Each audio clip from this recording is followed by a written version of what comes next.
Dharmavaram MLA Kethireddy solar పార్కుల పేరుతో భూ కుంభకోణానికి తెరలేపారని ఆరోపించారు బీజేపీ ఎమ్మెల్యే అభ్యర్థి సత్యకుమార్. ధర్మవరంలోని తన కార్యాలయంలో టీడీపీ ఇన్ఛార్జ్ పరిటాల శ్రీరామ్తో కలిసి సమావేశమయ్యారు.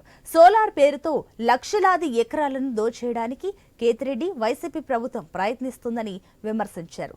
సత్యకుమార్ నాన్ లోకల్ అంటూ కేతిరెడ్డి చేసిన వ్యాఖ్యలకు కౌంటర్గా కేతిరెడ్డిది ఆయన చిన్నాన్నది ఏ నియోజకవర్గమని ప్రశ్నించారు పరిటాల శ్రీరామ్. సింగనమల నియోజకవర్గానికి చెందిన మీరు అక్కడ ఎస్సీ రిజర్వ్ అయితే ఒకరు ధర్మవరం ఇంకొకరు తాడిపత్రి వెళ్లారని చురకలంటించారు.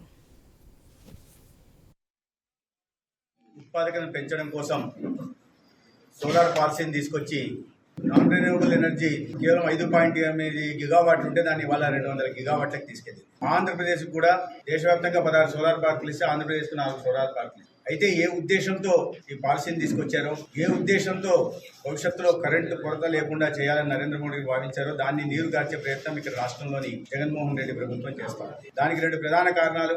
దాంట్లో పెద్ద ఎత్తున అవినీతి, సొంత కంపెనీలు కట్టబెట్టడం ఒకటైతే, ఆ కట్టబెట్టే క్రమంలో కొన్ని లక్షల ఎకరాల భూమిని వాళ్ళు సొంతం చేసుకునే కుట్ర కూడా దీని వెనకాల.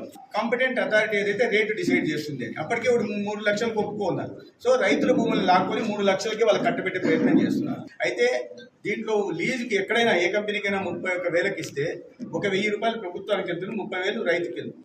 ఇక్కడ కేతిరెడ్డి